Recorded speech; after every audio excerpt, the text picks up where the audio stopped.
स्वागत है आपका। ब्रेक के बाद अमेरिका में टिकटॉक की परेशानी काफी बढ़ गई है। दरअसल टिकटॉक पर चीन की सरकार के लिए जासूसी करने के आरोप लगते रहे हैं। ऐसे में अमेरिका का सुप्रीम कोर्ट जल्द ही ये तय कर देगा कि राष्ट्रीय सुरक्षा चिंताओं को लेकर टिकटॉक पर प्रतिबंध लगाए जा सकते हैं या नहीं। इन सब परेशानियों के बीच टिकटॉक अमेरिका में अपने लिए कारोबार का विकल्प तलाशने में लगा हुआ है। क्या टिकटॉक पर अमेरिका में प्रतिबंध लगेगा या फिर सोशल मीडिया के क्षेत्र में बादशाहत रखने वाले एलन मस्क के हाथों ये ऐप बिक जाएगा? दोनों सवालों का जवाब 19 जनवरी तक मिल जाएगा। लेकिन पर्दे के पीछे टिकटॉक की स्वामित्व रखने वाली कंपनी बाइडांस दो विकल्पों पर काम कर रही है। पहला, बाइडांस कंपनी अमेरिकी ऑपरेशन का जिम्मा वहीं के किसी व्यवसायिक घरानों को सौंप दे या फिर कंपनी वहां से अपना कारोबार समेट ले। 2020 में ट्रंप प्रशासन ने भी यही पेशकश टिकटॉक के सामने रखी थी, जो कुछ दिन बाद कानून रूप ले लिया था। बाइडांस ने फैसले को अदालत में चुनौती भी दी थी, लेकिन निराशा हाथ लगी। सुप्रीम कोर्ट ने भी सुरक्षा मुद्दों को प्राथमिकता देने के संकेत दिए हैं। दरअसल अमेरिका बाइडांस कंपनी पर चीनी सरकार से जुड़े होने के साथ साथ डेटा के लीक होने का आरोप लगाता रहा है। अगर कंपनी के बिकने की नौबत आती है तो उसके संचालन की अवधि 100 दिन बढ़ाई जा सकती है। टिकटॉक पर बैन के बीच यह भी चर्चा गर्म है कि एलन मस्क इसके अमेरिकी ऑपरेशन को खरीद सकते हैं। ब्लूमबर्ग की रिपोर्ट के मुताबिक चीनी सरकार के अधिकारियों ने कुछ वैकल्पिक उपायों पर विचार भी करना शुरू कर दिया है।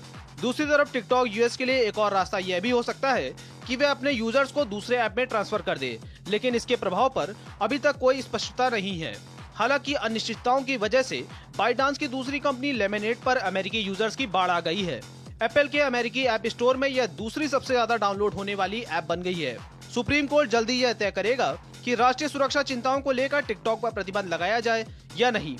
भले ही चीनी जासूसी के डर से टिकटॉक को अलविदा कहा जा रहा हो, लेकिन यूजर्स इसके बदले कई ऐसी ऐप डाउनलोड कर रहे हैं जो चीन में काफी लोकप्रिय हैं। यानी सुरक्षा चिंता अमेरिका का पीछा छोड़ती नहीं दिखाई दे रही है।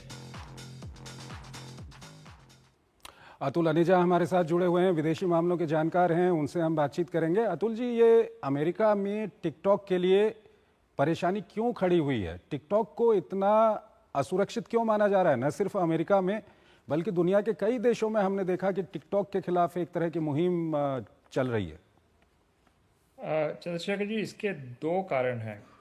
एक कारण है कि टिकटॉक का एल्गोरिदम ऐसा है कि उसने टिकटॉक को बहुत पॉपुलर किया है। अमेरिका में ही 170 मिलियन मतलब 17 करोड़ जो लोग हैं वो उसके सब्सक्राइबर हैं इस ऐप के, और इनमें से जो मेजॉरिटी है वो जिसको हम जेन जी कहते हैं, जो 20s में जो लोग हैं, वो यंग लोग हैं, तो वो इसके सब्सक्राइबर ज़्यादा हैं।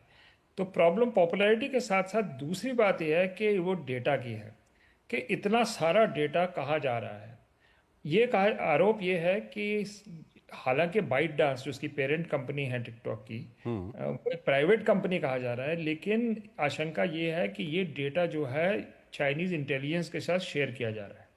और अगर ये डेटा एक तरह से ये डेटा को अगर मैनिपुलेट करें तो चाइनीज़ एक तरह से अमेरिका के अंदर ओपिनियन बना सकते हैं। एक तरह से सिक्योरिटी रिस्क उससे पैदा होता है। पॉपुलैरिटी और सिक्योरिटी रिस्क का ये तालमेल है जिसकी वजह से ये सुर्खियों में आ रहा है, और जिसके अंदर बहुत बड़ी एक डिबेट चल रही है। नेशनल सिक्योरिटी वाले कहते हैं कि ये इसमें सिक्योरिटी रिस्क है, लेकिन जो लोग जो यूज़र्स हैं वो कहते हैं कि अभी हम तो इसको यूज़ करेंगे, अगर यहाँ नहीं जाएंगे तो किसी और ऑल्टरनेटिव साइट पर चले जाएंगे। एक टर्म चंद्रशेखर जी, दिलचस्प टर्म आ रही है, टिकटॉक रिफ्यूजीज़, कि भी ये टिकटॉक से हट के जो दूसरी एक चाइनीज़ ऐप है जो आपकी रिपोर्ट ने कहा गया था, इसको कहते हैं little red book, little red note या लिटिल रेड बुक जी, अंग्रेजी का में अनुवाद है। तो वहाँ वो भी एक चाइनीज़ ऐप है, शंघाई में उसका हेडक्वार्टर्स है। ये टिकटॉक रिफ्यूजीज वहाँ बहुत माइग्रेट करना शुरू कर दिए हैं। तो एक तरह से एक डिवाइड बड़ी क्लियर है। नेशनल सिक्योरिटी का एंगल लेके जो एक स्टेट का कर्तव्य है वो निभा रही है, लेकिन यूज़र्स मुझे नहीं लगता कि ये बात मान रहे हैं। तो ऐसे में अगर अमेरिका में सुप्रीम कोर्ट ये फैसला दे देता है कि टिकटॉक को बैन किया जा सकता है, तो क्या कुछ जो विकल्प तलाश रहा है टिकटॉक, वहाँ पर ये भी कहा जा रहा है कि एलोन मस्क इसको खरीद लेंगे या ये एक अमेरिकी कंपनी बन जाएगी, क्या कुछ विकल्प इसके सामने हो सकते हैं? और किस तरह से जो सुरक्षा की चिंता है उसको लेकर के ये विश्वास दिला पाएगा अमेरिकी जनता को?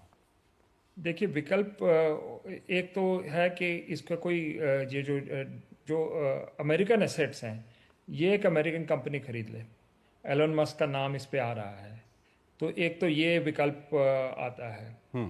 दूसरा है कि ये तो बैन ही हो सकती है, अगर 19 तक कोई ऑल्टरनेटिव नहीं मिला तो फिर ये बैन हो जाएगी। लेकिन एक तीसरी भी आर्गुमेंट आ रही है कि प्रॉब्लम आ रही है डेटा से।